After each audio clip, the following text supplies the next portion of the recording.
Rise for the Pledge of Allegiance. I pledge allegiance to the flag of the United States of America and to the republic for which it stands, one nation, under God, indivisible, with liberty and justice for all. Good evening, everyone.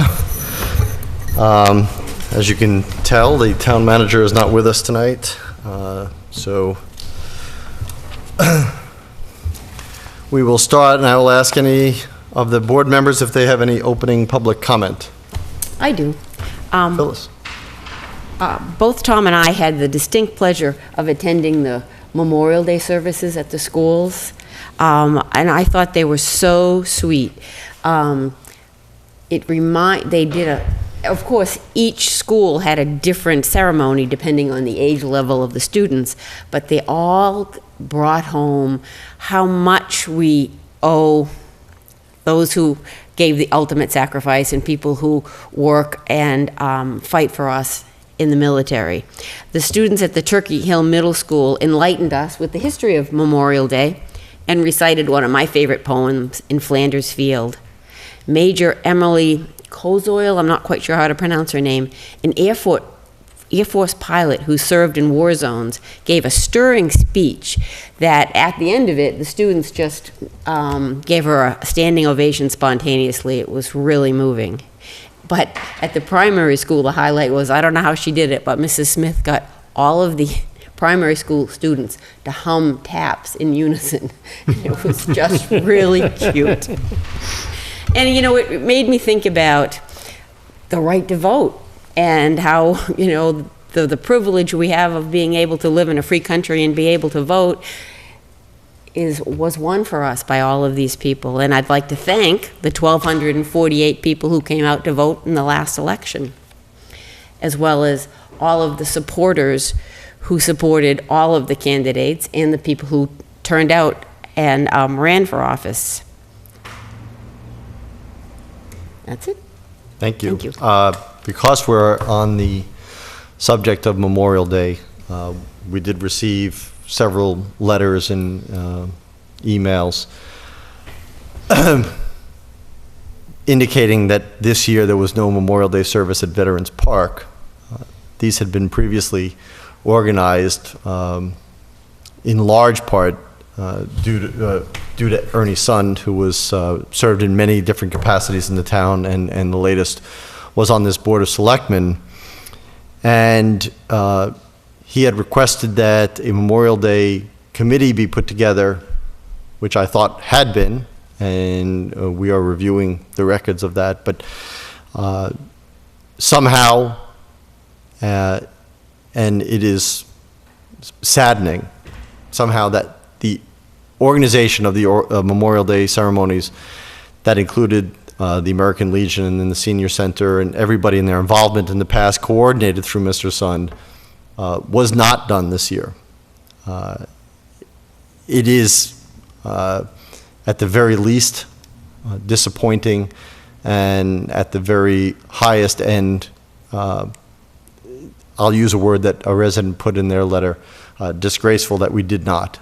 I fully support and honor all the servicemen and women who have served, continue to serve, and who, of course, paid that ultimate sacrifice. So I will pledge here that we will make sure that that does not happen again. And to all the veterans out there who attend that in the past, and I've attended that for the past, 7 or 8 years, I want to personally apologize. I'm not looking to assess blame, but I will make the commitment that we will make sure that there is a Memorial Day committee put together so that this does not fall through the cracks. Nothing like this big should fall through the cracks. So it is not comfortable for me to say this, but it did. And I will commit that that will not happen again. So thank you. Mr. Chairman. Mr. Toll. As a participant in the last couple of the Memorial Day ceremonies, I agree wholeheartedly, and I'd like to say that, you know, I, like many, were probably waiting around for the phone call to say, would you like to speak, or would you like to help, or would you like to do something?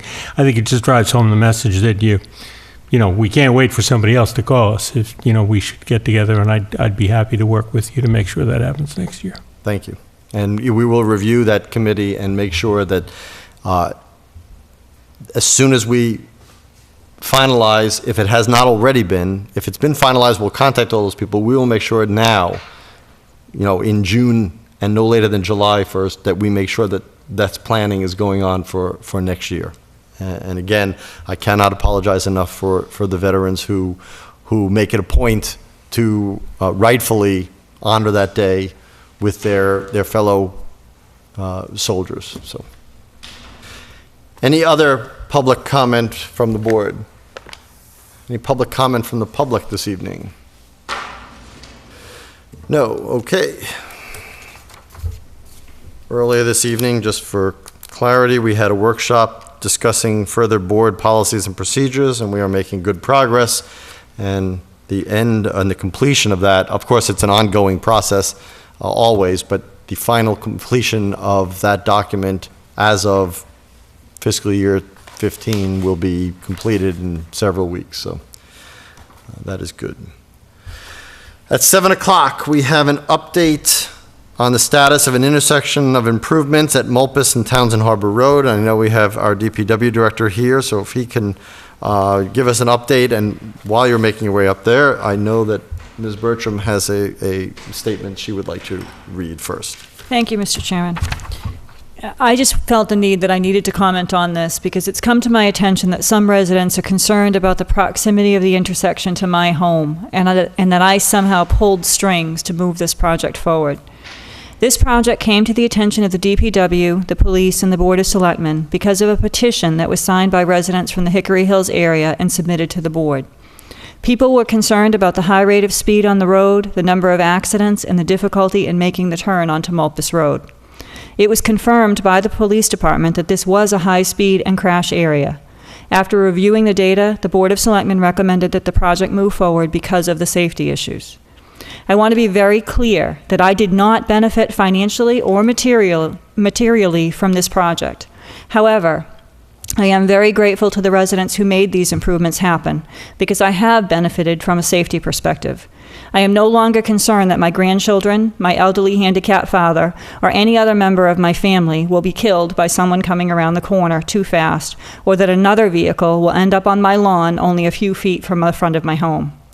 While I know that the changes to the intersection will take some getting used to, and that some are very frustrated with now having to stop rather than speed through the intersection, I am confident that the new traffic pattern will protect the lives of the residents that live in the area and all those that pass through it. Thank you to everyone who brought this issue forward and that were instrumental in the project. Thank you, Mrs. Bertram.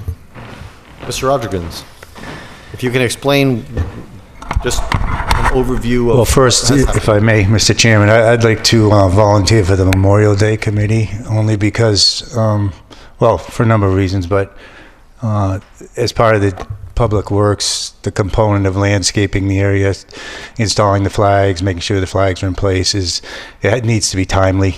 So if you need someone on that committee, I'd be happy to. I appreciate it. Thank you. On that.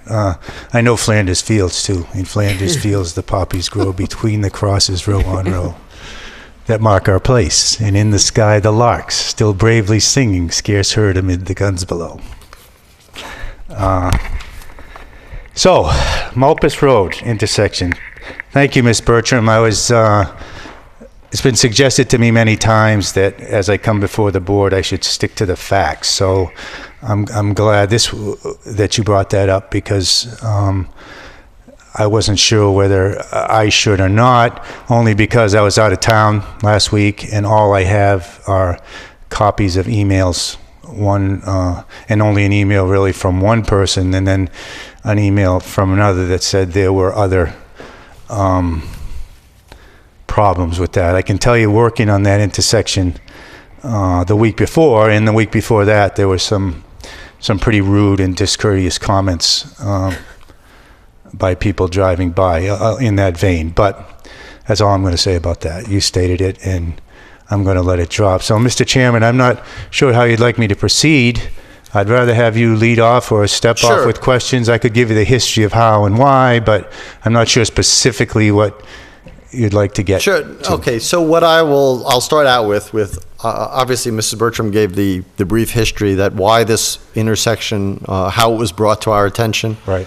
The accident reports from the police department that correlated what the proponents of getting the intersection reconfigured were, that the data was there to show that it was Sure. a dangerous intersection. And so through your department, we had an engineer work with us and plan out a design. That design came back to us. This board deliberated and discussed the merits of that, at which point that the physical reconfiguration was done, and also there was the discussion of which and how many stop signs there would be. Right. So what was approved was that Townsend Harbor Road in a southerly direction would have no stop sign, in a northerly direction would have a stop sign at the intersection of Mulpus Road, and Mulpus Road would have a stop sign turning in either direction to Townsend Harbor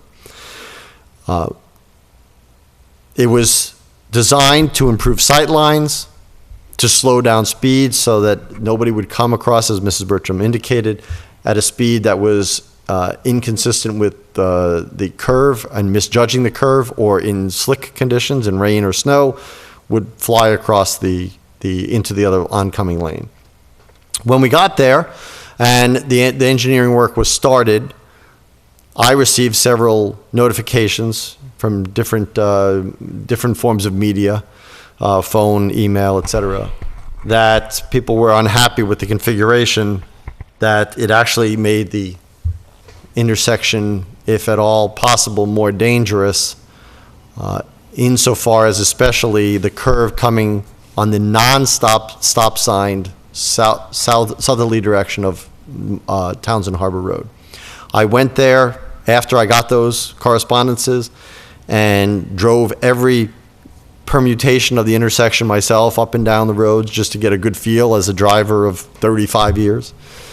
And I kind of concurred, but I wanted to speak with other people. I know the town manager reached out to you, right, even though you were on vacation, and spoke with the engineers.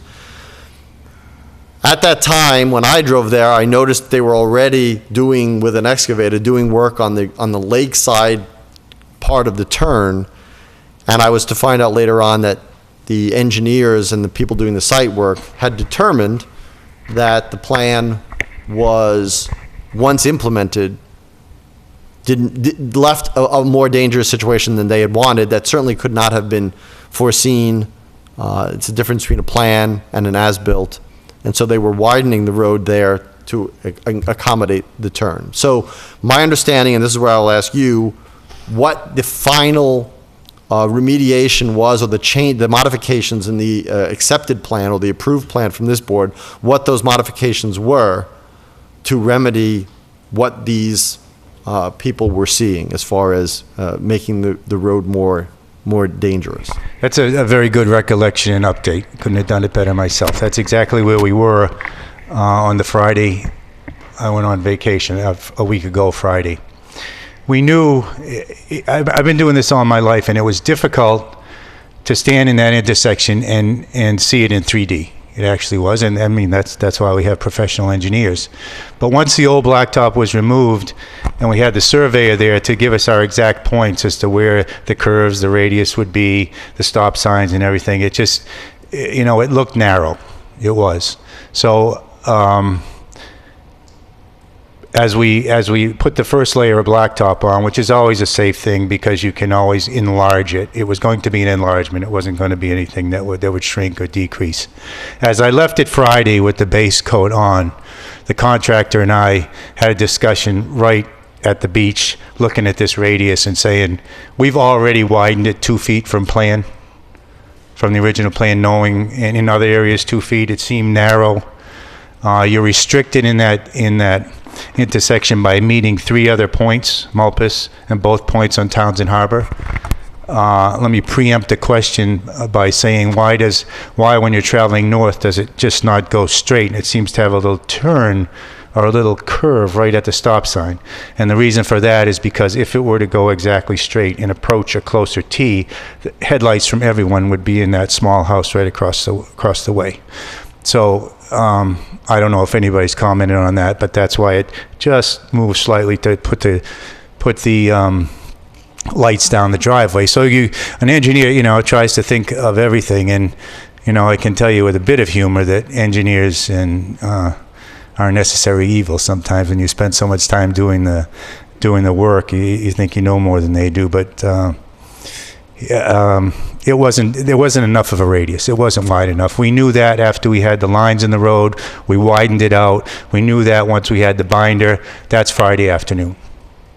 I gave the contractor direction that first thing Monday he was to look at it Saturday. I was going to leave town, look at it Saturday, and in the event that he determined that it was too narrow, he wasn't going to put the loom and the finish on it, that we were going to extend it out on that curve. Monday morning, phone was off the hook. I guess it all hit the fan over the weekend, and people were concerned and upset. And so we were in gear already. So I had my assistant call the chief of police and the engineer. They all got there together and concurred, as you had said, that radius would be widened going southbound. Also, that they would add a third stop sign, which we all had discussed at length. But once again, for you, for me, a two-dimensional observation, it's best to just get out there. So in the interest of safety, we added, apparently it was choice to add the third stop sign. My first stop back, coming back from vacation, I did exactly what you did. I went down and drove every which way, and they had already widened the radius. And then I just sat out of the way and watched and watched and watched. And even without the third stop sign, which will certainly enhance it, it works. Okay, it works. It's done. We're about to put the top on it. We're scheduling the top course, and then we'll have some lines and the stop sign, and you know what? It's going to work. The problem is, as you all know, that all of us are very imprinted on how we drive, where we drive, getting from point A to point B.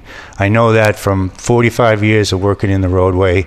If you have a detour sign, even a police officer on board to give directions, there'll be somebody that will drive up to the detour sign, and they've been in town all their life, or some town, and say, how do I go? How do I go? We're imprinted. It's not a bad thing. We're used to going at a certain speed, in a certain direction, in a certain way, day in and day out.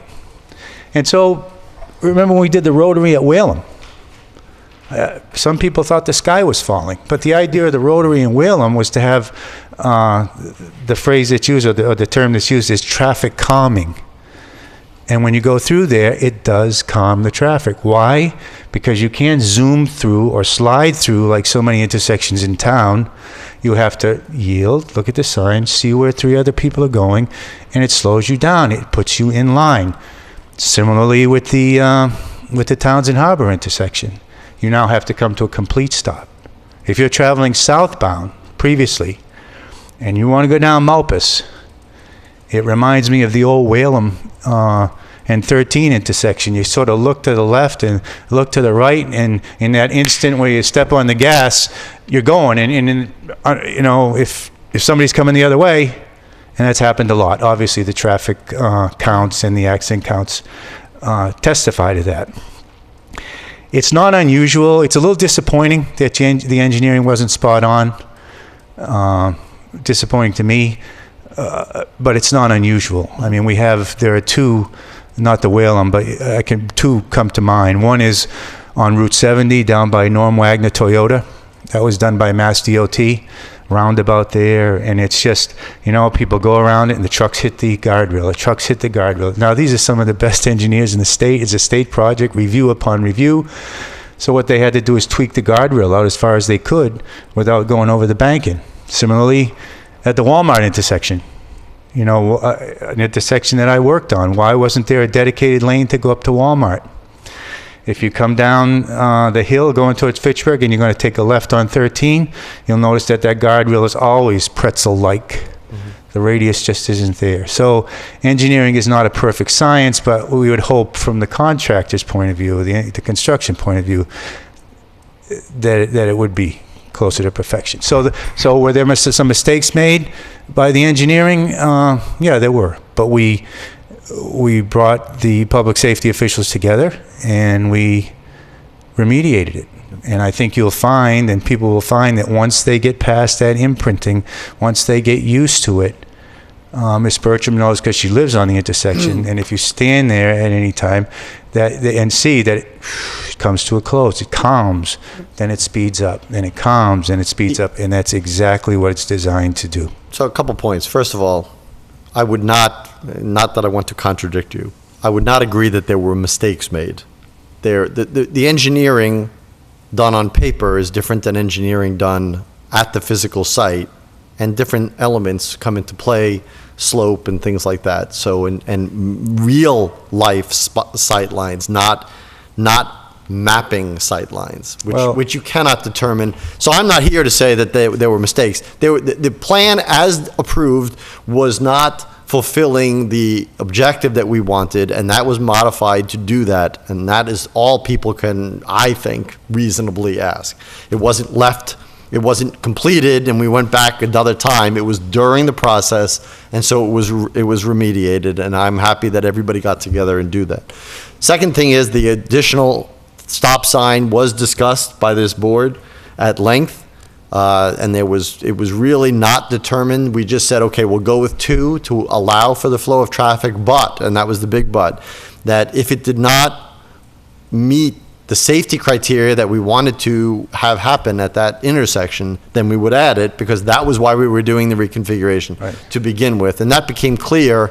And even now, I don't know if those signs are up yet, but we will have stop ahead signs, because if you come southbound, you will come on the stop sign well after you have the ability to stop if you're going your normal imprinted speed. So those stop ahead signs will be there if they're not already there.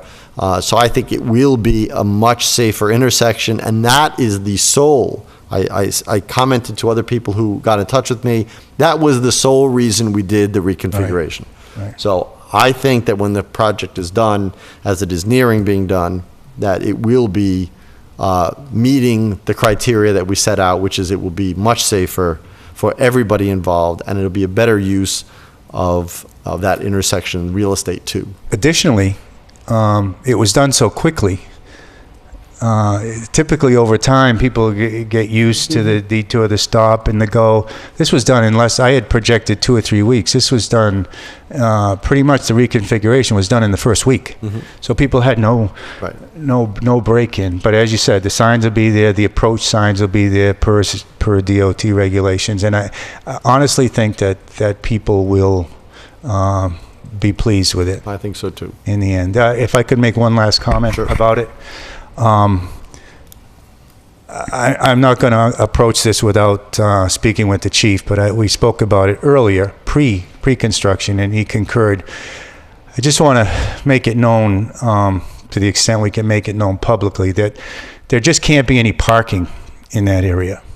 I know there has been some parking on what was the island previously, and as why I'm here and why people were concerned is because the radiuses are so tight, things are narrowed up, it's not wide open. So if you add a couple of vehicles in a certain place, you can see how that whole configuration and sight line goes askew.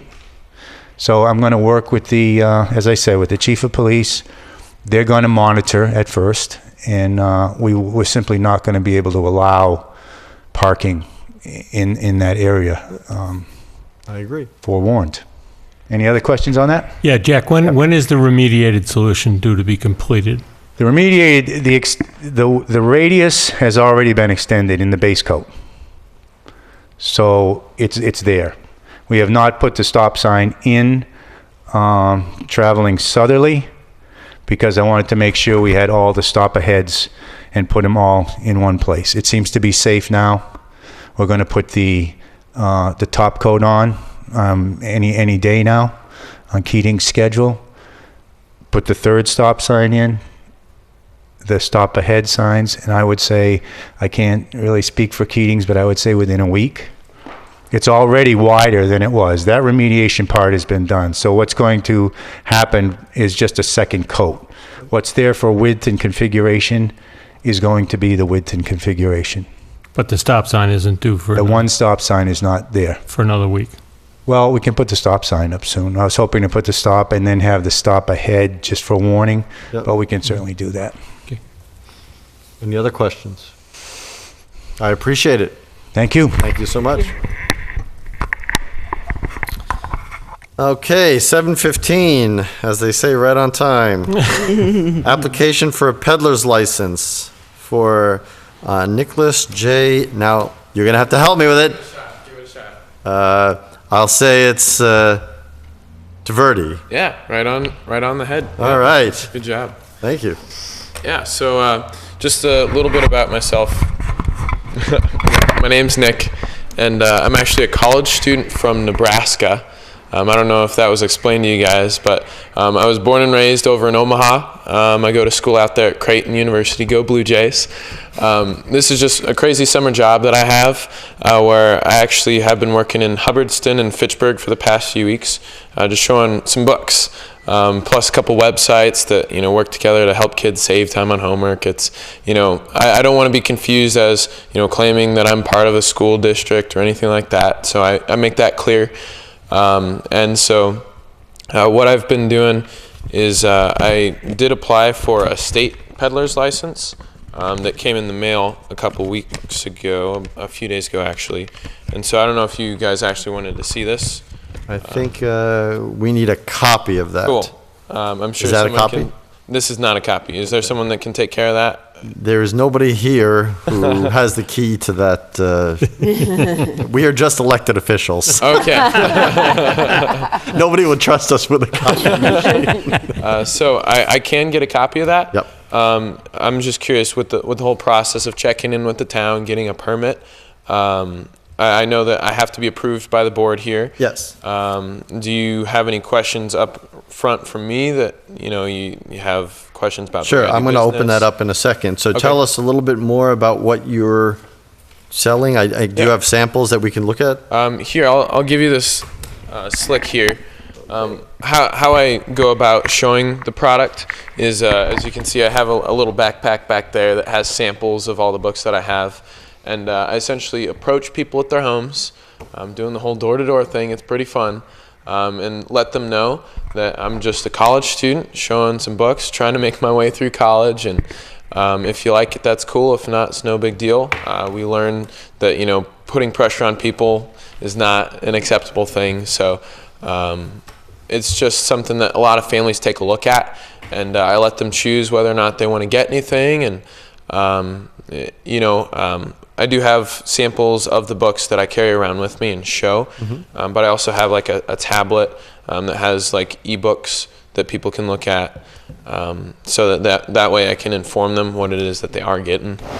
Because with this whole business thing, I want to have a high sense of integrity where I'm not, cheating people into anything, and I'm just city slicker from Nebraska. Omaha's a pretty big city actually, but this is just how I'm, I want to be a benefit to this community rather than like a nuisance. So what a big thing that the company actually started doing this year is they gave us these small PR cards. They're not quite a business card, where I actually have a Facebook business page where I have pictures of, me with customers, with, like the town police saying, yes, I'm checked in, I have a permit and everything, I'm legit, I promise. I have pictures of my home life back in Omaha to humanize myself so that people can know that I'm not a thief or, someone causing mischief. Sure.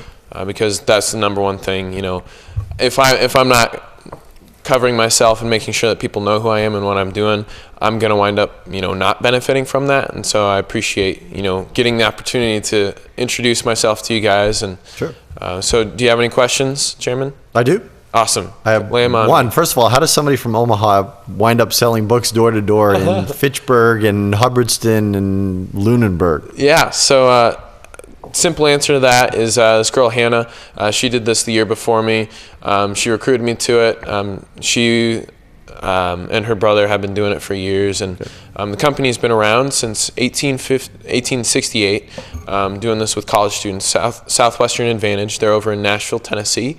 And every year they employ about 3,000 college students from across the nation to teach them how to run a business and learn networking skills. And the reason why they kick them out of their home state for a while is for travel reasons, get to see the world and gain new experiences that way. But also, it gives us more of an incentive to do well because I told myself when I came out, this is my second summer doing it, that there's no way that I can go back because I can't see myself driving 1,700 miles back, lonely with my head down. It makes sense that I'm gonna give it my all and not give up. So. What hours are you planning on doing this? Yep. So it really does depend on how I make appointments with families. And so typically in the past few days, I've been setting up appointments with families as early as like 7:30 and as late as like 9:15 at night because I work Monday through Saturday. And typically if I don't have any appointments, I will call on families that do know who I am and in their homes. And essentially just be like, hey, I'm back. Did I interrupt anything? Yes, no. And if, they're not having it, I'll be like, okay, just so you know, I'm licensed. Here's my ID. Here's my business card or my PR card. I don't want to interrupt anything. Continue having a good day. And I'm out of there. Because, again, I don't like pushing people. And, sometimes that does, come off as rude or anything like that. However, that is not my intention, obviously. And so I do understand that, not always will I be warmly welcomed. Are you going to be going door to door, or is everything by appointment generally? Not everything is by appointment, actually. So after, I should have mentioned this, after I'm done with appointments until the evening, that's when I'm meeting new families and essentially networking through the community by, letting them know who I am, letting them know people that I've connected with. I have a customers list, again, pictures on Facebook so that people know that I'm not a stranger, and that way they can kind of understand, okay, he's not with the school district and all that stuff. So okay, yeah. So when you do that, Yep. when you go to an area, and I know we've asked people in this only to stop people from calling saying, hey, listen, there's this guy Yeah. who's going around door to door to every house. Right. You may want to check in with the police Absolutely. department and say, I'm going to be in this area. Here's my peddler's license. This is the area I'm going to be in. So if somebody calls in, you could say, yes, we know there's somebody who's Yeah. selling educational books there. So Yep, that's what I've done with all the other towns. Okay, good. Yeah. Anybody have any questions from the board? What age student are you targeting? Yeah, honestly, it goes from senior year of high school on down to is a few months old because we do have stuff for infants and all that stuff. Yeah. Did you guys have a question for someone from Nebraska? Have you ever met anybody from Nebraska around here? Yes. Driven through. Yeah, right? Nothing special, right? No, we would never. We're not saying that. Please. Oh, I mean, that's why I'm not there right now. So don't make any special trips. You're not missing much. Yeah. Wow. Wow. So really, your tourism department really did a good job sending you. I suppose, right? I mean, we got a few things, and I am proud to be from Nebraska, but I don't want you to make any, oh my gosh, Nebraska, it's too far away. Stick to New England. You've got an ocean right over there. It's pretty neat. Anyway. I appreciate it. Yeah. Any other comments from the board or questions? Then I would entertain a motion on the peddler's license. I will say that state license, when you pick up this license, which if we approve it tonight, will be available probably tomorrow, but bring a copy of that so you can hand it to them. Absolutely. And that'll go with the paperwork. So I entertain a motion on the peddler's license. I would make a motion to approve the peddler's license for Nicholas Taverdi for the sale of education products contingent upon receipt of the state peddler's license. Second? Any further discussion? All those in favor, please say aye.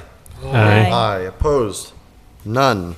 You are all set. All right. I like to leave people with a joke, so bear with me here. What do you guys call a bear with no teeth?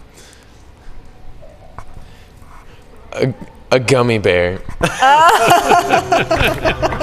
I'm here all summer, guys. That's right. That's right. All right. There is no proper way to follow that up. Other than keep your day job. Yeah. There you go. Yeah, please buy books from this gentleman.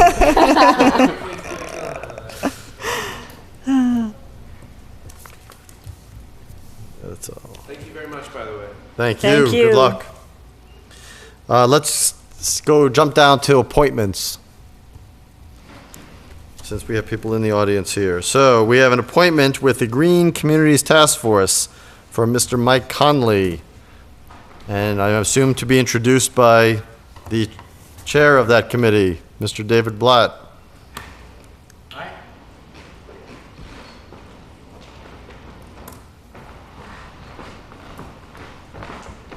I think our previous speaker has instituted a new policy, so you will be required to end with a joke. I don't have any that I can probably repeat on TV. So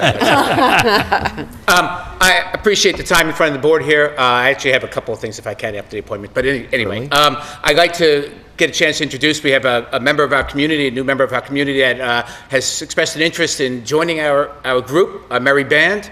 And I wanted to get a chance for him to you guys to get to meet him. He comes with some great stock, great credentials. Feel free to ask questions. And we're very excited as a committee to now have our 5th member to meet our quota.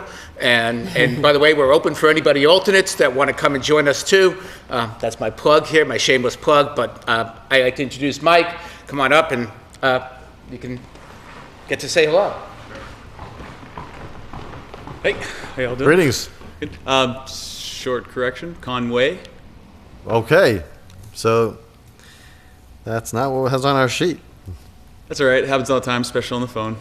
Okay, Conway. So if you would just introduce yourself, first name and address, and then a little bit about yourself and why you want to be part of the Green Communities Task Force. Sure. Mike Conway. I live at 322 Flat Hill Road, which is on the Shirley line out there, past the orchards. I just bought that house last summer from Leominster.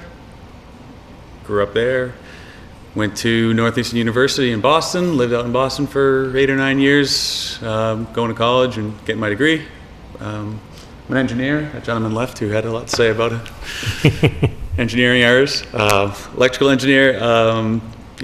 Went to college, met a nice girl, moved back home. Cool. That's the whole story. And why do you want to be a part of the Green Communities Task Force? What do you feel you know?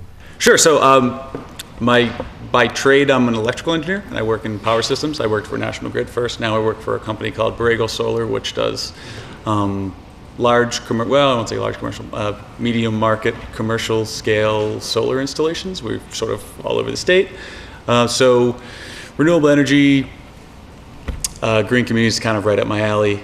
Not that I was particularly seeking out opportunities to get involved in the community, but actually my dog ran away like 6 months ago, and she ran about a quarter mile down the road and broke through someone's Three Seasons porch, and was just kind of sitting in there. She's a big dog, and we're just kind of sitting in their backyard. And I was driving around asking people if they had seen my dog and looking for everyone, and I got back home and called my fiance and said I let the dog get out and she's gone and she may never come back. And she said, well, why don't you go on Facebook, because the town has a Facebook page. And I went on Facebook and there was my dog on Facebook, and it had over 100 people had already shared the picture of my dog and said, we're looking for the owner. And I said, this seems like a pretty good community, and maybe I would want to do something to get more involved in a more substantial way. So I went on the town website. I saw that they were having a meeting. I said, Green Communities, that sounds like something that I could contribute to in a material way. And so I showed up and watched a couple of their meetings, and then they asked me to join their quote-unquote married band. So here I am. Excellent. Anybody have any questions for Mr. Conway, also known as Conley? I guess, first I want to thank you for coming forward. I think you're going to be a great addition to the team. But I guess I have a procedural question, and I'm looking for the board's response on this. Is you mentioned that you're with Borrego Solar, and I know that they were the contractor, I believe, on the school project. They were not. Okay, that's one of the questions that I have. Okay, John's shaking his head. They were the contract, I'm sorry. For the cap, the land. They were the contract that we had landfill. involved in the landfill. Oh, on the Yeah, landfill, right. okay. The only thing that I would caution is that in the event that they did want to bid on a project in Lunenburg, that you would obviously have to recuse yourself from that vote. Just, because as an employee of that firm. Understood, yep. But other than that, I think that your experience and your technical abilities will be a very welcome addition to the group. Mr. Chairman, just to follow up on that, assuming that we appoint you tonight, you'll go to the town clerk to be sworn in, and she'll give you the conflict of interest law, so it'll tell you how you would have to handle that situation if it came up, as Mrs. Bertram talked about. All right. And if you don't already have, you can get a dog license at the town clerk's office. In the interest of full disclosure, I think just so everyone's informed, I do have a small solar project that I'm pursuing sort of on my own accord that I would finance, install, and own myself, that I've been in front of the Zoning Board of Appeals for, and sort of step one, and now I'll be going forward to the Planning Board, I think is next, to try to get that done. I don't have any intention of trying to use being a member of the Green Communities Task Force to try to, Yeah, I want to be clear, I wasn't trying to imply that. I just wanted you to understand, so that if, in the event that there is a question, and believe me, I'm pursuing my own solar project, so I understand that. Right. I just wanted you to be aware going in right away. I think your experience will be invaluable to the group, and I think that I think that there are other opportunities for solar that we can pursue, and I think that your abilities will help with that, especially on municipal buildings. Just a caution that if Borrego's going to bid, that you need to just recuse yourself from the actual vote. Absolutely. I just didn't want you guys to see my name on a piece of paper a couple months from now and say, what was this kid up to,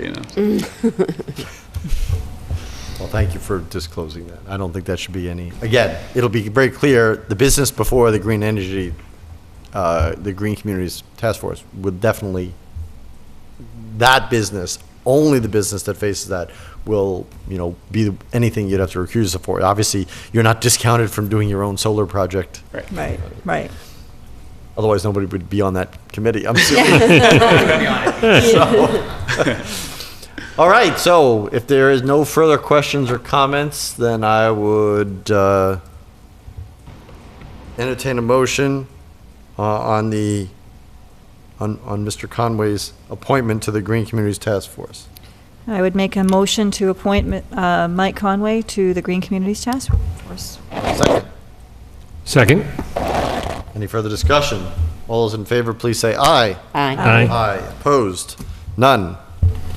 Thank you. All right, Thank so you. you just Thank got to go to you. the town clerk, get sworn in. Mr. Blatt, you have more news for us. I got some great news for you guys, okay? So, we received a letter back from the state, and almost, probably 80% of our projects have been approved. There is a contract that needs, paperwork that needs to be processed in front of the town manager, so that we can start working on things that hopefully start releasing some of the funds and getting some things done. I had a little bit of a review of some of the projects that were done, so bear with me a second here. I was ready for a multimedia show, but my multimedia processor is missing, so that's okay. All right.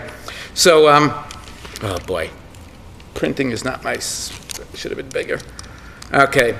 So what was approved was the exterior lighting project of the library, the time clock and photo eye at the library, the public safety exterior lighting, the Eagle House interior lighting, the Eagle House exterior lighting, the Eagle House building envelope tightening, the town hall interior LED lighting, the town hall building tightening, the middle school circulation pumps, the middle school air compressor replacement, and the middle school building envelope. The only projects that were not approved at this point were the primary school interior lighting. We just have to review that. The cost, they felt the ROI on the cost was not fast enough. And then the DPW, the waste oil burner, we have the proposal in. We're just waiting for their approval on that. And then the only other two things we have is we have we're looking to get a feasibility study done on converting from oil to natural gas at the public safety building. And so we have to start working on that. We have to first determine who actually is responsible for bringing the gas there, because it's, from my understanding, we had the two entities that are both pointing at each other to come down that 1 mile road. So we're working towards that soon. But we're excited about the next couple of months, being able to show the town and get a chance to see some of the projects that that got done for free around Great. town. So I think that we'll emphasize that. So hopefully the energy savings will be enough in the long run right now. Excellent. Great. I look forward to you coming with a final report when those things are, or as they are completed, to let us know what to be aware of, what's happened. So, and I appreciate you keeping us informed along the way. We'll look for having a few ribbon cutting ceremonies, so you guys will make sure we invite you for those ribbon cutting ceremonies to show off and all that stuff. Hey, like I say, the folks voted for this, so I'm excited about that Excellent. right now. Okay. The second thing I had was that the Green Community Task Force would like you guys to consider making us a green committee. What we're finding is that the idea of a task force doesn't seem to resonate as well when we go talking to folks and getting them to kind of listen a little bit closer. So we feel we are a committee, and it'll be easier for us to get folks to join, as well as have a little bit easier when we go. So it's something as you guys go, as we move forward, we'd like you to consider, because as a task force, we did our task. Now we want to be a committee to really help with the energy savings in this town. Which brings me to my third thing. Notice the multimedia presentation, as well as the disc that I was all set, because I didn't get a chance to go home and print out for you. But we've worked out the town of Lunenburg green policy that I will make sure that you guys get a copy of for the morning. Well, as soon as it can get dispersed to all of you. But it's a policy that we would like you guys to review, that it's going to be to the different town buildings, so they can start putting together the individual town building energy policy. We looked at this in many ways. One of the main things we did not want to do is we did not want to say, this is the policy for every building, because every building is used differently in town. Every building has different needs, different wants, and things of that sort. We want the building to own it. So what we've done is we've set some basic guidelines, and we're going to look for the town buildings to actually appoint a energy czar and to actually set their own criteria. What are the hours of operation? What's in there already? Any kind of extra lights that aren't on timers? How they're going to be controlled, and all that stuff, and who's responsible for things like that. That's the idea. We want the buildings to own their own policy, because otherwise we really feel that they're not going to buy into it if the town just dictates and says, this is it, right? After all, we can't tell the public public safety building that they can only be open from 8 to 5. I don't think that'll work too well, type of thing, but we have a thing. So I do have a policy. What the policy is very, very high level, that we're going to say is guidelines for folks to go by. We have a time frame that we were hoping to propose to yourselves about what we were looking to do. So I will have the policy in your hands short by the morning, okay, as soon as I can get home and actually send an email and things like that. We're looking by the 15th of August to be able to disseminate this to the different town buildings and have a first proposal from the buildings. So just have an idea of what they're thinking for this energy policy. Then the idea with those proposals will go back to you on the 15th of August. Sometime around the September 1st timeframe, you'd be able to hand those proposals back to us, review them a little bit. If you feel there's some obvious tweaks, fine, but have them back to us by the September 1st. By October 1st, we would start to review with that'll give us a chance to review the policies, set some things that we'd like to see done, and make sure that it's addressing all the needs we think. And October 1st, we'd start meeting with the individual town building energy czars and start, putting together a final proposal, a final policy that will be then back to you guys by November 1st. So the idea would be this way: by November 1st, the policies would be in place, ready for the winter, because we know that's probably the worst energy time frame that this town, well, maybe the summer too with the AC, but at least we've got to think about it. We want the folks to really think about this and really be able to look at it themselves. This is not just to say to dictate the heat has to be at this, the AC has to be at this. We want them to look at, how I might be able to do things, turning on and off computers, using power save modes, using different things, eliminating like the individual coffee pots, making themselves more accountable for the energy usage of a total building. Okay. So I apologize for not having it sooner. No problem. I would request that when you send that out tonight, that Yes. timeline that you just gave us verbally, that you put that in the email, what you would like the timeline to be, so we can make sure we can, as best we can, accommodate that in your review cycle. That's correct. We know we have a pretty aggressive timeline, and we look for you guys for your guidance also. Well, I didn't write it down, so I understand. it's, right, Oh, and you of course memorized CC, it. Okay. yeah, yes. And CC, obviously, the town manager, as well as all of us, Okay. and we will consider changing the name, if you change the name from Energy Czar. I think we should probably choose a better title than some Russian dictatorial position. We're open to your guidance. And plus at the federal government level, I think we have enough czars already. Right, well, that's what we felt that was, that would make somebody very proud, it could make somebody very proud of that title as they dictated folks turning things on and off and making sure that it's done right. Then you'd have to have Czar and Tsarina. Yeah, exactly. All right, no problem. So, Yeah, excellent. and their popularity just absolutely blossomed in their period, I'm sure. So, Yeah. Well, and we do have that revolution at the, at one of the buildings. yeah, there was that We'll- pesky thing, yes, I guess. Excellent. Any questions or? No, I think it's great. All right. Keep Well, up the very good work. much. Thanks. Thank you. And, To Mr. Conway, thank you for coming forward, and good luck in the committee. hopefully I helped you guys get back on track here. Okay. Absolutely. All right, thanks again. Thank you very Thank much, you. David.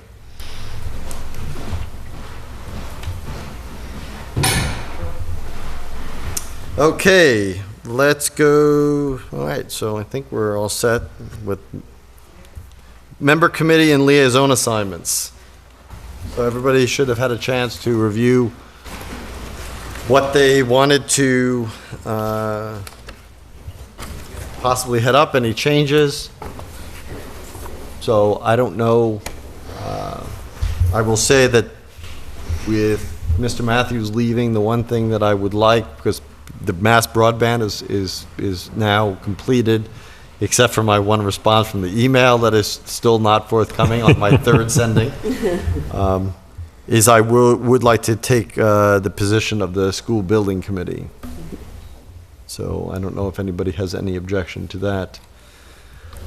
So let's go one by one. So Board of Health is currently, Mr. Ebersol, are you okay with keeping that? Yes.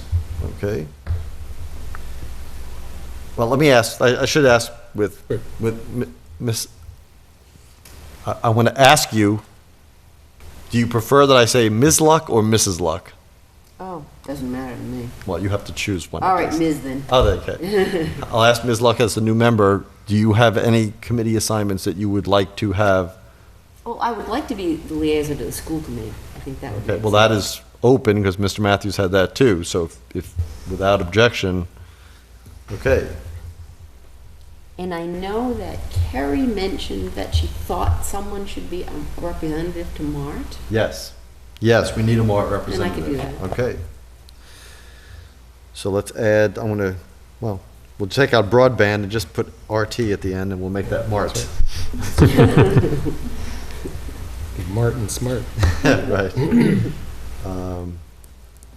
Now we just go down. So building reuse, Mr. Toll, you're okay with that? I'd like to continue that, yeah. Capital planning? I would be happy to continue it unless Ms. Luck or someone else would like to do it. It currently meets during the daytime. Right. Which leaves some of us out. Okay, Okay. I'll keep that. Okay. Finance committee? I'd like to keep that. Okay, because I'll, if you wanted to get rid of one of yours, No. I could take that one. I'm fine with that. Okay. Library Board of Trustees, Still like to keep that. okay. MPO and Planning Board, I'd like to keep them. okay. On the MPO, I do need a designee, so can we come back to that, or do we want to talk about that now? We can talk about that now. You know, I would be happy to do that because it meets during the day, and so I could be your backup. I think that would be great. I mean, Phyllis has already attended a couple of the meetings, and I know that's something, an interest that she has, so that would be great. Okay, so Phyllis will get the MPO designee. And that's the building reuse, the capital planning, the MPO, and the MPO alternate are actual positions of the board members, not liaisons. Correct? Right, that is. Right. You're that is- serving on Right, behalf. and unlike the I just want to be clear, the MPO is not an appointment by this board. It is voted by the MPO themselves. That is- Okay. You have to be a sitting member of the board in order to be considered. but it is not a vote of this board, it is a vote of the region. And would they vote for the alternate as well? No, not the designee. That was designate. Okay, so you, and planning board, you said you were okay with, right? Yes. PAC? I'm interested, especially with the moving on to the focusing on policy instead of operations. School advisory committee, that's going to be ending, right? That's right. So we don't have to reappoint there. School building, school committee is Phyllis, school building is me. Sewer commission? I'm interested in staying on that one as well, or liaison too. Okay. How many do you have here? That's 4. Okay, are you okay with 4? The way it works, yes, because I can't make all the meetings and I communicate on the nights when I can't. Okay. That's fine, and then we just added Mart representation. I don't think they need to be on the committee report unless, well, I guess they should. Well, they should be. We'll leave it on. And I actually want to bring up the Montechusett MJTC, which is the Montechusett Joint Transportation Committee. And I think this is an important group, and I know, and I didn't realize this until I attended their last meeting. I had mentioned that they were going to give an overview of all the projects that are being considered for the TIP. So basically, the first process is it goes to the MJTC, and they make determinations on the TIP, and then it comes to the MPO for the final authorization and the vote. I know that the planning board has a sitting member, but I was not aware that we can actually appoint 2 members.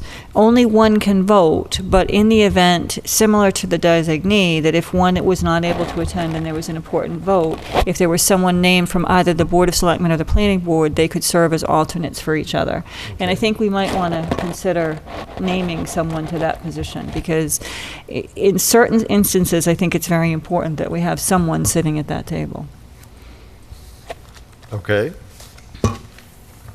Anybody interested in that? I think I'll have to find out. Can we bring this one back up, just because Sure. I am interested, but I don't know what their meeting schedule is, and depending on, right now I'm out 4 nights a week on some weeks, so I don't know that there's another night. So, but I can find out exactly what their meeting schedule is. Okay, I'm just writing all this down, so hold on a second.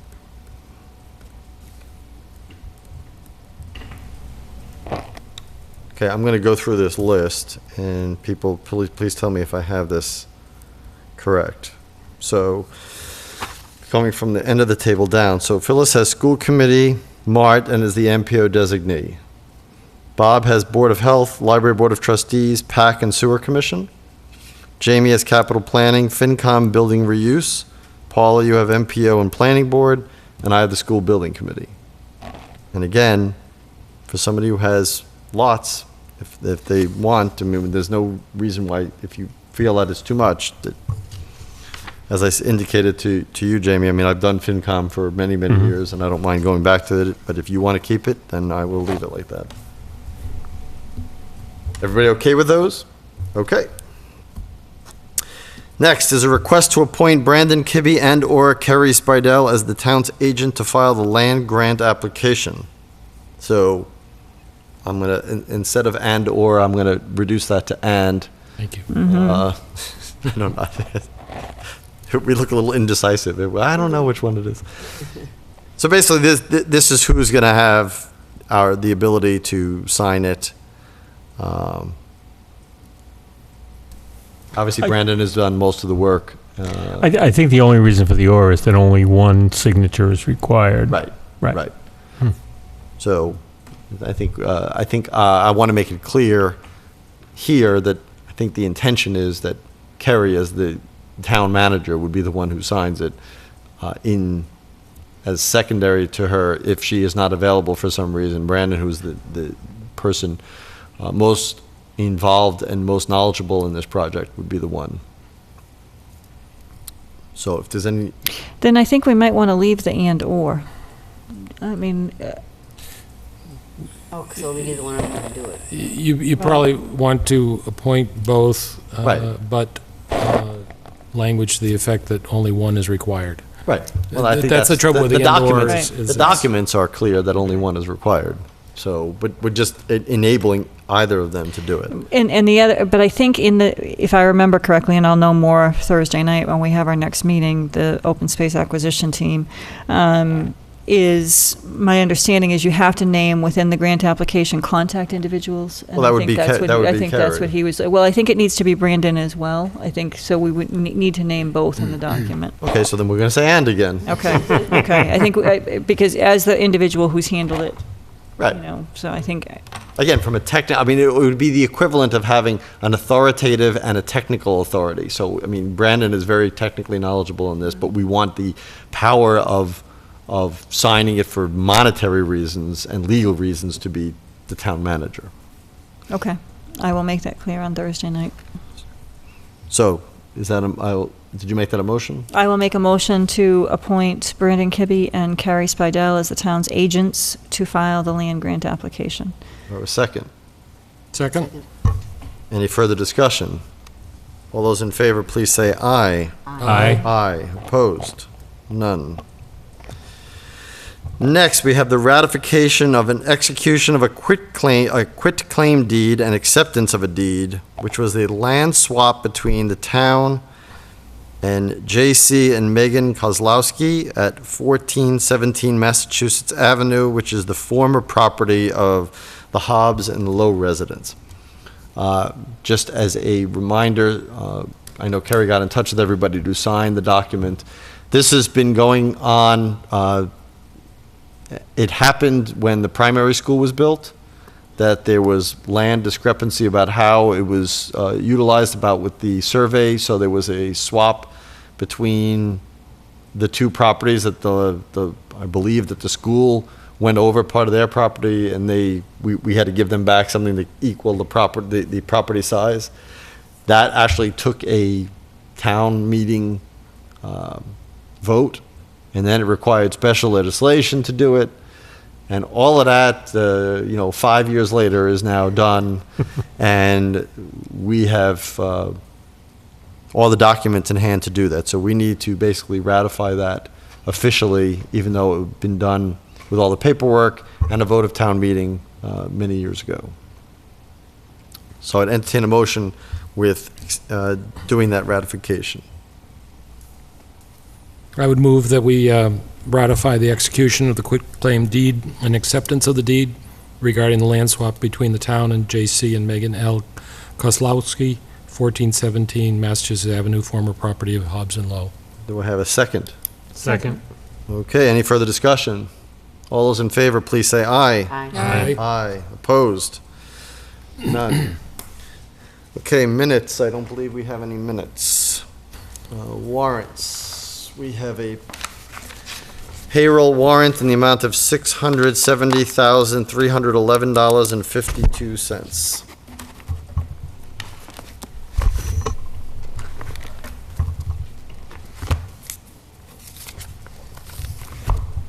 We have a payroll deduction warrant in the amount of $223,190.61.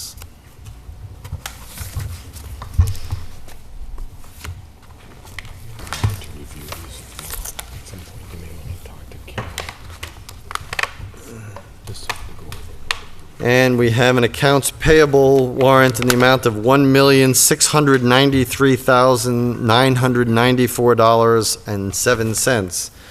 And that includes a loan payment in the amount of $1,271,400.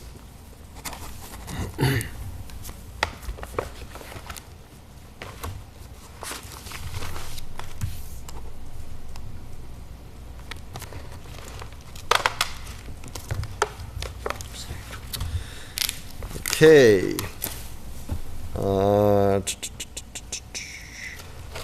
Action file issues. Any action file issues from anyone?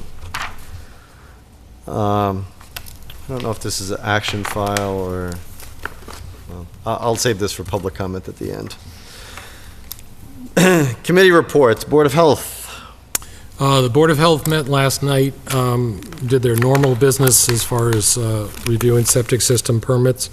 The interesting discussion they had was regarding agricultural wells. which are also known as any well that does not provide potable water or drinking water and connect to the house.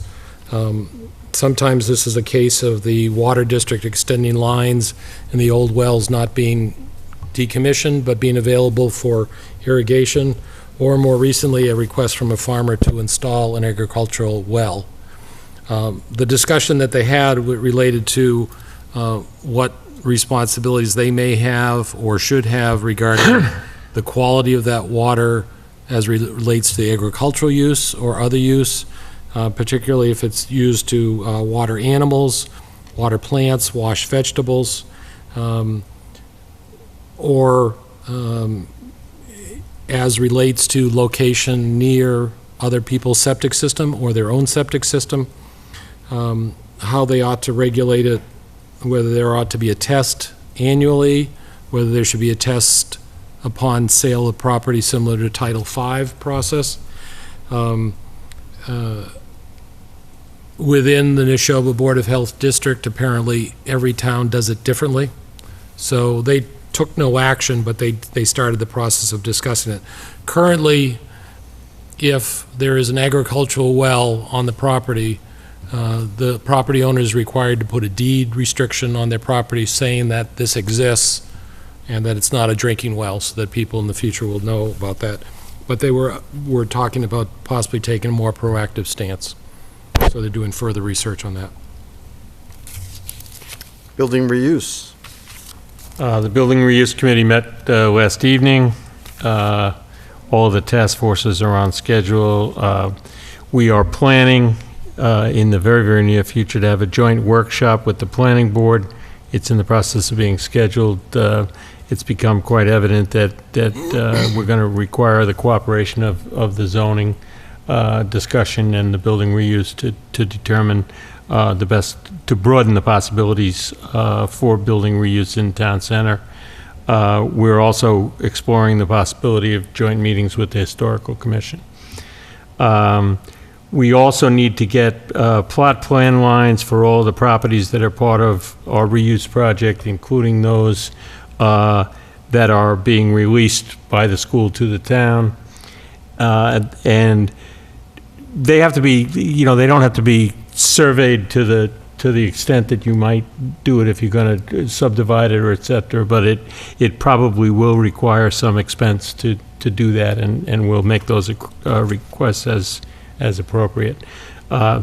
Also, we're going to begin to do some straw planning, preliminary planning cost estimates for town hall that will require for us to invest some money. So we're putting together a project plan that'll have a budget associated with it that I'll bring forward at the appropriate time. Excellent. Thank you.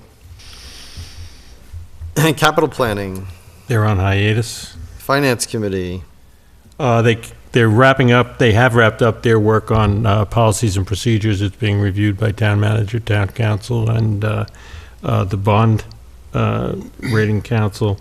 Also initiated a discussion on the turf field in terms, pretty much in the financial terms of whose responsibility it is, what user fees are or are not being collected and how they're being maintained, and what the capital plan is for future upkeep to that.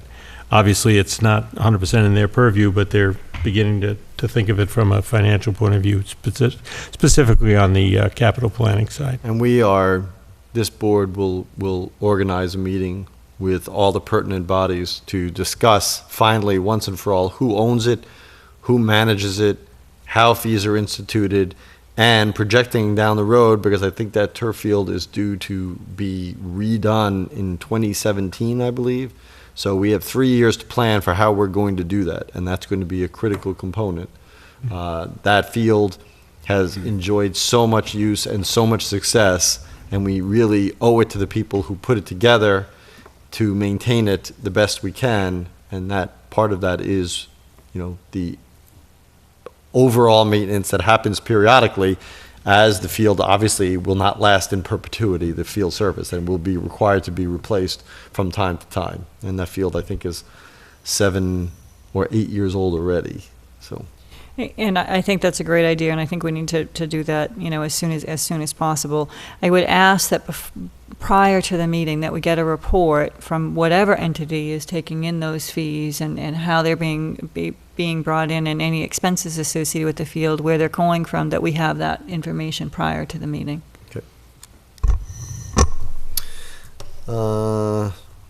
Library Board of Trustees. Library Board of Trustees completed their evaluation of the director. They reviewed their budget as far as where they are going with the process year to date. And they're looking for clarification regarding connecting to the mass broadband.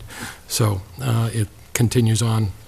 Yeah, I did see that. I guess I want to have to ask our IT director here at Town Hall to at least discuss with them what kind of fees they're looking at, because, again, the ones that he had gotten early on, now maybe things are changing already, but they were pretty exorbitant, so we don't, the library, of course, they can choose, they run their own budget over there, the Library Board of Trustees, but just want to make sure that we... And some of the part may be that some of that cost may be reimbursed by CMW Mars, so Sure. that may make a difference as well for them. Excellent. MPO.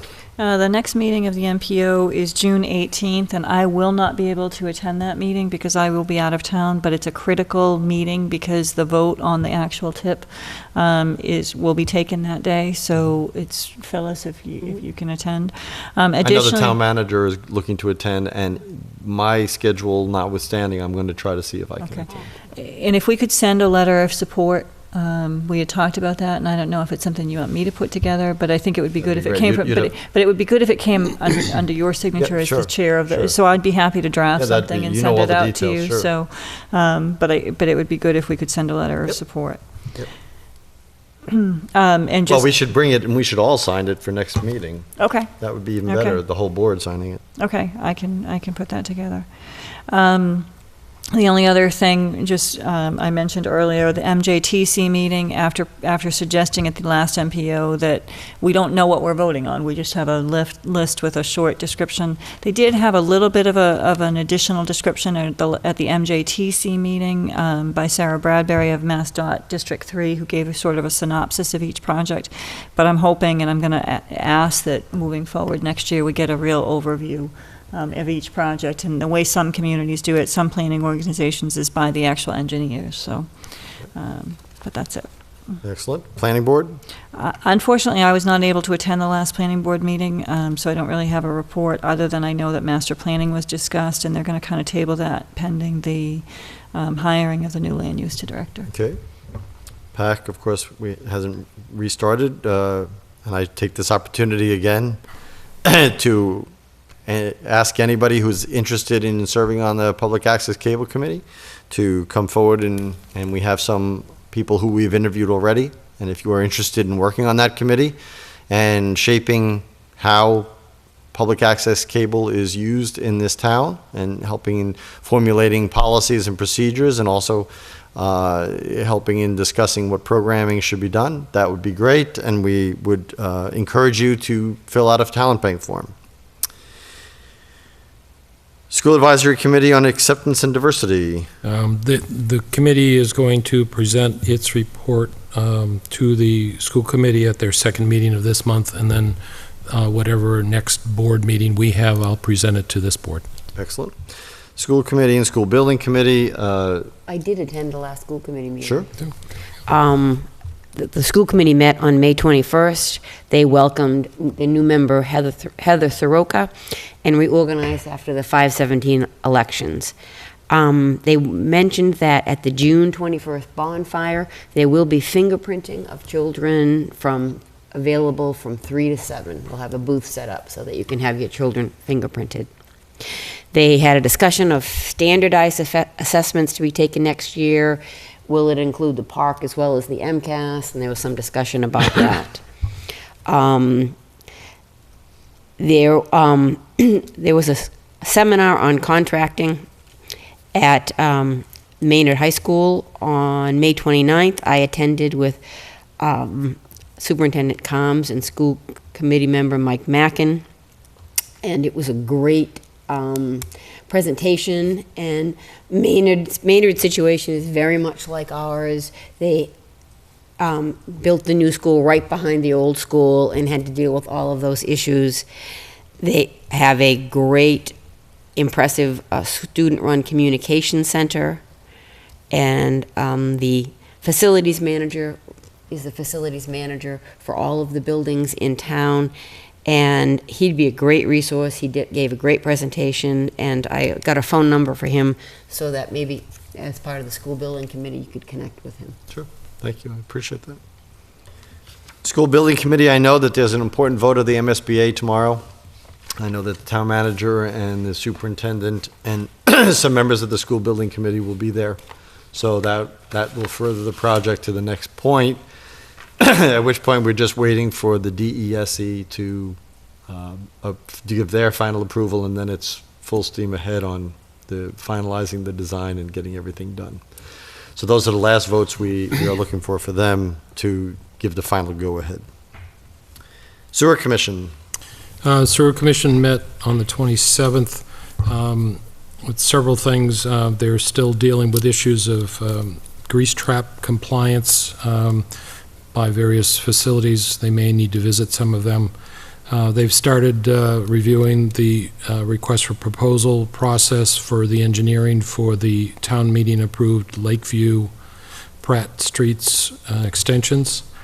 They preliminary approved a capacity fee policy for future growth of the system, and they're sending that to legal for review. And then finally, not at this meeting, but at a previous meeting, they had taken a position not to waive privilege fees for the Whalum Road 40B subdivision in the reconfiguration, because that was originally done with the understanding that the developer was going to put sewer down Pleasant View Avenue, and that's no longer in the proposal, so there was a quid pro quo. So that's still in discussion because the project still has to be economically feasible, but they have conveyed that information to the developer. Excellent. I just want to comment on that. I mean, from a sewer commission standpoint, I would hope that while the project can't be economically unfeasible, the fees have to be paid, and it is not appropriate, in my opinion, and this is me as an individual, that they come from the sewer enterprise fund, because those were paid by other individuals. So while I understand the concern about the 40B and the privilege fees, you know, if it's a fee it's a pass-through fee that we have to pay, I just hope that the sewer commission will not waive that fee. And the reality is, though, that it's actually the zoning board of appeals that could waive whatever. So, but they are very clear so far to the zoning board of appeals that they do not recommend that. Okay. Right. And we've had this discussion with other projects, and we have made communally, as a community, not just any one board, that the comprehensive permit law was designed to make one point of contact for zoning purposes. The privilege fee from the Sewer Commission is not a zoning issue. Mm-hmm. So I'm not even sure, and I think it is undetermined whether they even have the authority. I don't think they're looking for the authority anyway, because I think they have given deference to the Sewer Commission on those fees. The developer has to be of the understanding that this is not a zoning issue that they're looking to overturn or to waive. This is a fee. And that is a much different issue. The only thing is that the 40B provides for relief from any local rule or regulation, and the privilege fee is part of the town sewer regulation process. So that's where they technically have the right to do that. The connection fee, which we actually pay to Leominster, I don't believe. Well, technically, they would have the right to waive that too, because that's adopted by our regulation, even though we have to pay it to somebody else. It's not correct. I disagree with that. They shouldn't be doing it.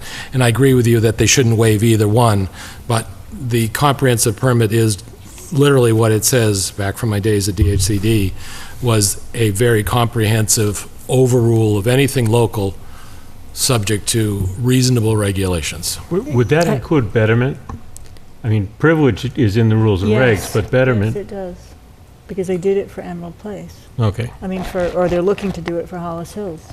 Well, No, Emerald Place wasn't I'm sorry, 40B. Hollis Hills. They're looking Emerald to do Place- it But for Hollis Hills. is still in It's still litigation. Right, so- but it's privilege fees, not betterments. But that's my point. I mean, Okay. So- privilege fees are governed by the rules and regs, Right. but a betterment is the way you pay for Well, capital And so the expense. property in question has been assessed to betterments. Exactly, Okay. exactly. Okay. So Okay. those that can't Anything wait. that I'm goes sorry. beyond 2 units are considered privilege fees, Fair enough. which is like a betterment. Right. But that's, Which is so just- Right. they have to pay the 2, the remaining part will be the one that'll be the issue. And I just, the law, the comprehensive law, the 40B law is seriously flawed. And it needs to be corrected. And I don't know how we can lobby for it to be corrected, because I understand that making a comprehensive permitting requirement is important. I understand the need for diversity in housing, but there's also a point where you are hurting the local communities. And this is exactly that type of situation in which the individuals who have paid and for the privilege of extending the sewer and bringing that sewer forward are now also going to have to pay for a developer to be able to take 2 betterments and make it into 60 or 120 or whatever it is. It's just absolutely unconscionable to me. And the law in and of itself, it brings me back to the 40R. We adopted the 40R because we were under the understanding that 40S would kick in and we would receive revenue for students associated with those projects. And to date, we still haven't. So there is... If we have, and I believe we may have, but it's so nominal as to Exactly. be non-existent. Because, I raised the question when we adopted the 40R law about children coming into the school system and the potential impact that would have, and the response to that from a state level was, oh, well, this is going to take care of that. Well, it hasn't taken care of that. Right. So, I think we as a board, maybe when we talked about perhaps having our representatives here on a more regular basis, and maybe this is a topic we can have when we do that. Well, we do, and I've spoken to them in the past on 40Bs, believe me, and I don't know that they would come out and agree with you, but I think they're in favor of certainly changes. And I would just remind people that this was a ballot question to remove 40B totally. I think it was defeated only because towns who have not experienced what we've experienced, being on the edge of rural versus urban, those are the towns. If you looked at the towns, and I looked at the voting of the repeal of 40B, the towns that voted against it in their Haven't been towns were all impacted. on the 495 belt, all in the same area of growth, the same, if you look at a history of a town's growth, they're all at that same cusp, and that's where the migration of housing is moving. So the western part of the state didn't affect it all. So I don't think they really paid much attention to it. And urban areas want 40B because otherwise nobody would ever make anything affordable. Here we make the argument that we have things that are affordable, but they get knocked down because they're not, summarily recognized by deed or whatever. And so it affects and adversely affects, I think, a real narrow band of towns and municipalities. That's why we can't get overreaching reform. And I agree with everything you said, and I've said that publicly many times. And I think the DHCD, as an arm of that law, is basically as tyrannical as you can get. Absolutely. In a committee form. They have power over everybody and everything that they want. So. They're effectively a court, Yep. the Housing Appeals Committee. Okay. So that was Sewer Commission. That was everybody. Yes. Okay. So we have, even though the town manager's here, there are some things that we have been asked to sign. One of them is the signing so that the Water Commission, the Water Department in town, can send bills, the fourth quarter billing. And these are from the town clerk, not town clerk, the collector, the tax collector treasurer has asked us to sign these. So I'd entertain a motion that we sign these documents that allow the quarterly water usage billing to go out and anybody in the water department, again, not to be confused with the water district. Is there a total amount? $5,016.96. I would move we approve the authorization to bill those amounts. Second? And actually, there's two. One of them is for, there's 2 quarters. This is an adjustment. So there's one for 5,016 and one for 2,066. I'll amend my motion to reflect both. Second? All those in favor, please say aye. Aye. Aye. Opposed? None.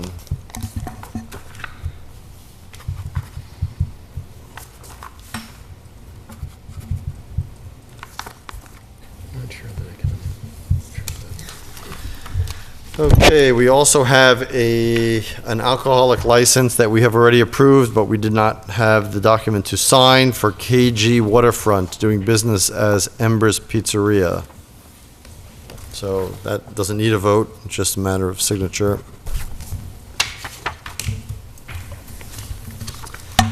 And lastly, we have a request from the planning board. As a result of their discussion at their May 27th meeting, they're submitting an attached count request form for the intersection of Goodrich Street and Lancaster Avenue. So they're looking for my signature as chair. So I would ask for a motion on me signing this MPRC daily traffic count request form. I would make that motion. I just have a question as to whether or not, how, I believe historically, the traffic counts were asked of the DPW director and the police department, and I just would wonder if they... On the form Okay. itself, it says chief elected official. Okay, no, I know that, but I just am Requested. wondering how historically this happened. But I don't have a problem with it at all, so...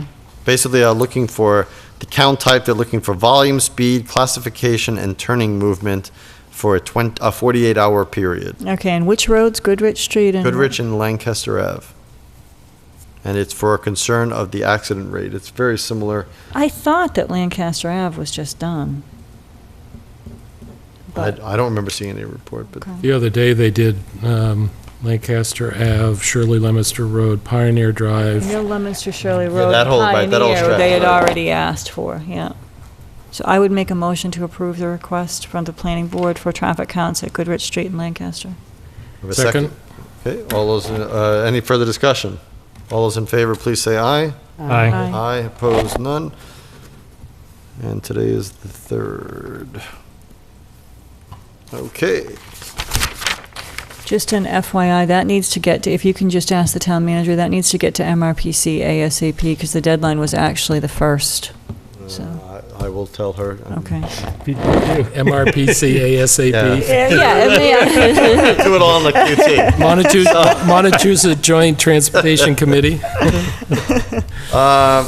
Department reports, I think that's everything. So we have one other thing, except resignation. So we have 3 resignations. So we have James Maylett as the Assistant Building Inspector. We have Joyce Wass, the Council on Aging, and then Toby Bekeza from the Planning Board, who submitted this resignation letter, which I will read. Dear Chair and Planning Board members, he submitted this on May 27th at their last meeting. It has been my pleasure to serve the town of Lunenburg as a member of this board for roughly 20 years, give or take a day or two. But the time has come for me to move on and turn the responsibility of this role to someone new. So, effective upon the conclusion of this evening's meeting, I am resigning my position as member of this planning board. However, it would be remiss of me not to pass along a heartfelt thank you to all the wonderful members that I've had the opportunity to serve with during my tenure on the planning board these short 20 years. But so as not to embarrass myself, I will not attempt to name you all, as I can assure you someone will be left out. That being said, there is one person I must acknowledge before I go, and that is Marion Benson. Marion has served this town for far more years than she would like us to recall. She served as a volunteer, an elected planning board member and chair, and as planning director. While she and I have not always agreed, we've developed a friendship and a respect for each other that is hard to replace. There is no denying that she served the town of Lunenburg with a level of commitment, passion, and love of community that few can match. So while saying goodbye, I want to pass along my sincerest thank you to Marion for all that she has brought to me personally and to our town. So in closing, I say thank you to the town of Lunenburg and its citizens for having let me serve you. Best wishes to all, Emmerich Toby Bekeza. I would like to say, having known Toby over those 11 of those 20 years, that he really gave his all those years, really was a tireless member of the planning board in all his capacities, as chair or not, on all the projects that he served on. And it is with great regret that we accept his resignation. Well, we don't accept it, that we acknowledge his resignation. The planning board obviously accepts his resignation. He will be missed, but I think he did an awful lot for this town, and I appreciate especially his special acknowledgement of Marion, because she too has been a large and player in our community for a long time. So thank you to Toby, and of course we will be sending him a letter. I don't have any correspondence from the other two resignations or resignees tonight. So I can't acknowledge or know. I don't know much about their histories. Mr. Chairman, I just want to echo your thanks to Toby. You know, I've been involved with the town for many, many years and have known Toby for all of those, and appreciate all the work he's done as a member of the planning board, and most recently working with him on the open space acquisition team. He has given everything that he has to this town. You know, his experience, his expertise has been invaluable, and he will be missed, and I just want to thank him for all of his hard work. And I also want to acknowledge Marion. I had an opportunity to work with her for many years when I worked as an employee here in the town, and then when she became the land use director, the planning board director. You know, she too, her dedication to the town of Lunenburg was unwavering, and she's also missed. So. Thank you. Go ahead. Mr. Chairman, at our meeting last night of the Building Reuse Committee, we got into a pretty extensive discussion of the cooperation required between our group and the planning group. And specifically, and for the record, the committee wanted to thank both Toby and Marion for their service to the town and to the efforts to plan the center of town in particular and the town in general. Thank you. Mr. Chairman, I'd move that we acknowledge Toby's resignation, accept the resignation James Millett and Joyce Wass, and ask the town manager to send thank you notes to each of them. Right. And just so we're going to get back into the habit of those notes. I don't want them to come from the town manager. They should come back to this board so we sign them. Okay. So I will ask her that Should prepare them for our signature. Right. They should have our signature, right. So I will do that. And do I have a second to that motion? Second. Okay. So all those in favor, please say aye. Aye. Aye.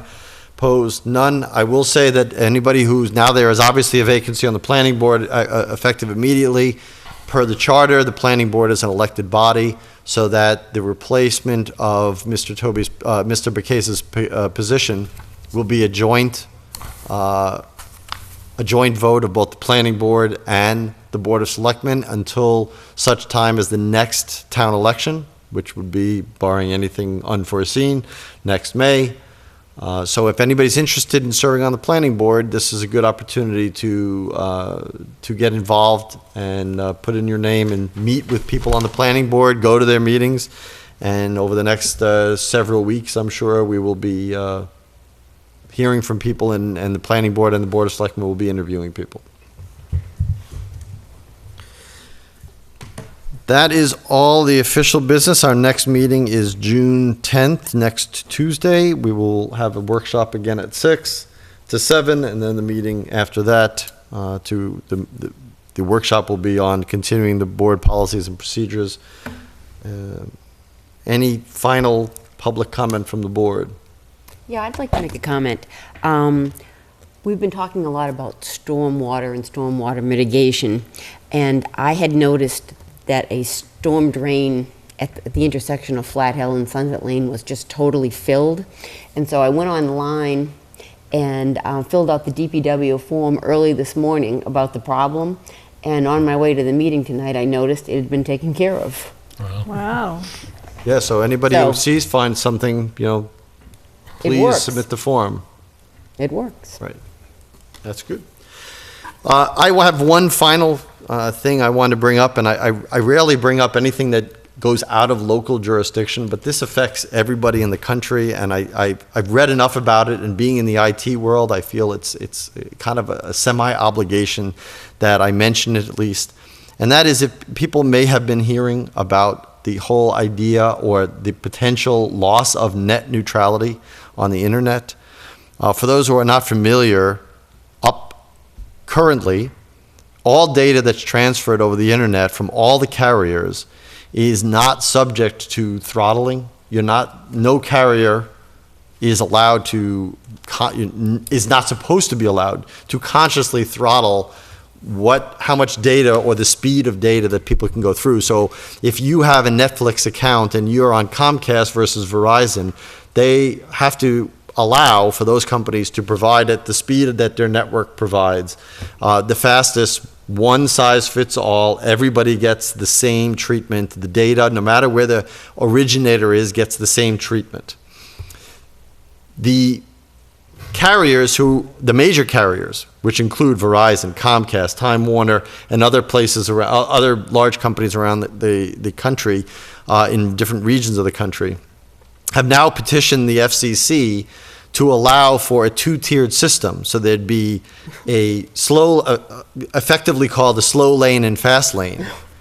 And this would put a big wrench in any startup company, for instance, or it would allow people to play politics. Again, Netflix had a disagreement with Comcast, and the graph of the throughput that Comcast allowed them through their network was clearly and statistically shown to be throttled down, affecting all Comcast customers and affecting Netflix, and affecting the whole idea that the internet should be an unbiased marketplace and transferal of data. If this is allowed to go through, that would create a basically haves and have-nots between different companies and allow people to play politics and pick and choose who gets throughput and who gets bandwidth anywhere for any reason that the major carriers choose. So this is before the FCC right now, and they have an open comment period. I would encourage people to first educate themselves on net neutrality and read about it. And I would also encourage them, after reading about it, to not allow a two-tiered system, to allow the internet to remain the same uniform service that it is for everybody, startup or established company. You can make comments on the FCC site at fcc.gov/comments. And the open comment period, I believe, is open for 120 days.